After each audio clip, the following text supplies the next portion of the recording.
15-Minute Mondays, your kickstart to week high-energy 15-minute episode on the Success Blueprint. I'm your host, Daniel Greg Johnson. Let's get right into it. Hello tribe, welcome back on the Success Blueprint. It is Monday, our kickstart episode to get us energized for the week. Today, react but don't respond and how to master your emotions or your emotional responses. This one will be a great one because we all need it in day-to-day life at work. It is always great to have a blueprint available, how to really behave in difficult situations, how to behave when we can feel this little energy coming up in our chest, in our stomach, in our throat. So today we're going to address a nice framework that you can use when times get tough. I want to know from you, when have you last snapped? You know that you have snapped at someone and instantly regretted it. It happened to all of us. Felt a rush of anger or anxiety you couldn't control. And what if I told you that your emotional reactions aren't the problem? It's what happens next that determines everything. So listen carefully. We often believe that emotions control us, but the truth is they only initiate the process. They're almost like a little trigger, like a little spark to ignite a flame. The surge of irritation when someone cuts us off in traffic, that's automatic. The lump in your throat before public speaking, also automatic. But the difference between being emotionally intelligent and emotionally reactive is what you do next. And in this episode, we're going to break down how emotions work, why your first reaction isn't the real issue, and how you can train yourself to regain control. By the end, you'll have a system to handle anger, fear, frustration, and anxiety without letting them take over your mind or your day. Let us talk about the myth of emotional control. Most people believe they need to control their emotions, but that's impossible. Your brain is wired to react before you can consciously process what's happening. You see a snake, you jump back before realizing it's just a rope. You hear your name said in a negative tone, your stomach tightens before you even understand the context. These automatic emotional responses, flushing, shaking, adrenaline spikes aren't something you choose. They just happen. But here is where we go wrong. We assume these reactions mean we should act on them. We let them turn into full-blown emotions that dictate our behavior. And we get stuck in a loop of reaction rather than responding. So what do we do? If we can't stop the initial reaction, how do we keep from spiraling? I want to share with you how emotional reactions hijack your mind. Picture this. You're at work and your boss criticizes your idea in a meeting. Your body reacts before you think. Heart rate spikes, face gets hot, stomach tightens. Suddenly, you're in a fight or flight mode. You now have two options. First, react impulsively. Maybe you snap back, get defensive, or you shut down. The second one, pause and choose your response. Acknowledge the feeling, but don't let it take over. What's the problem? Well, most of us live in option one. We assume our first emotional wave is the full story, so we go with it. And that's how small frustrations turn into bad decisions, ruined relationships, and stress we could have avoided. The two-phase system for emotional mastery that I want to share with you.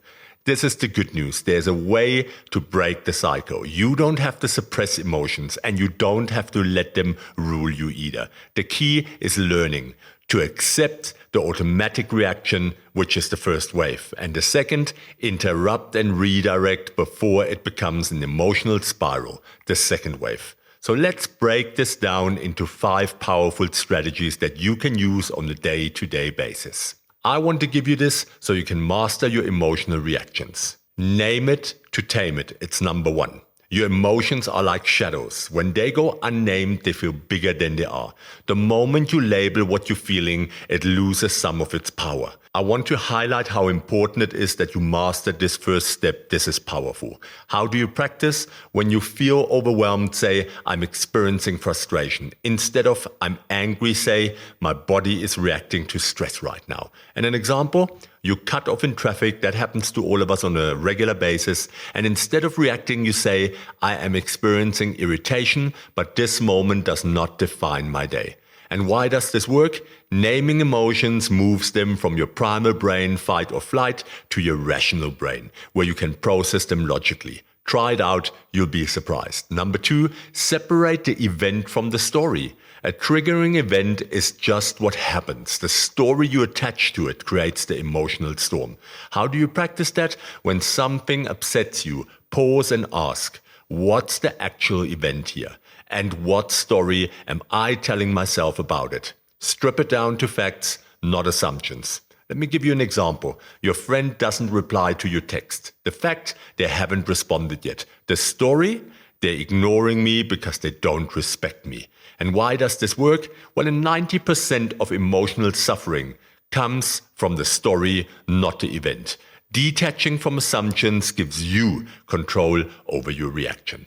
Number 3, delay your response by 5 seconds. Remember this one? Another really critical one in that process. Impulsivity fuels emotional mistakes. Creating a buffer between reaction and action allows emotions to settle. How do you practice that? When you are triggered, take 5 deep breaths before responding. And if possible, physically remove yourself from the situation for a moment. Let me give you an example. You receive a rude email. Instead of firing off an angry reply, step away, breathe, and respond later with a clear head. And why does this work? Well, emotional intensity peaks fast but drops just as quickly. Giving it 5 to 10 seconds prevents regret. Number 4, focus on what you can control. It's a big one. Most emotional suffering comes from trying to control the uncontrollable. What others think, say, or do. Redirecting your focus to your actions prevents emotional exhaustion. And how do you practice that? Ask, what part of this is in my control? And shift from external blame to internal action. Let me give you an example. You're frustrated that your partner doesn't express appreciation. Instead of resenting them, focus on how you communicate your needs clearly. And why does this work? Well, focusing on what you can control reduces emotional helplessness and stress.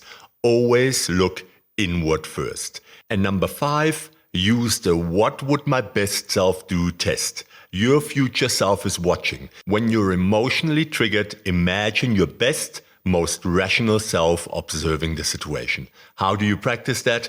Before reacting, pause and ask, what would my best self do here? Imagine yourself 1 hour from now. How will you wish you handled this? And this is powerful. Try it out. Let me give you an example. A coworker takes credit for your idea. Your immediate reaction is anger.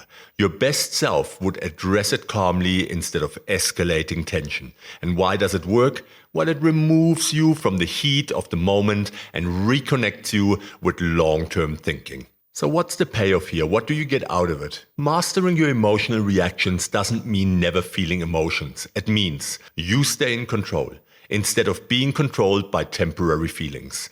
You make better decisions that align with your goals. You handle stress with clarity instead of spiraling into negativity. And your relationships improve because you communicate with awareness. Emotions don't ruin lives. Impulsive reactions do.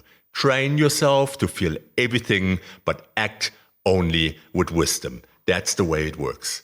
So my call to action for you this week, put this into practice. Write it down, create a little framework, take it to work, take it into your day-to-day situations. Number 1, notice your first emotional reaction.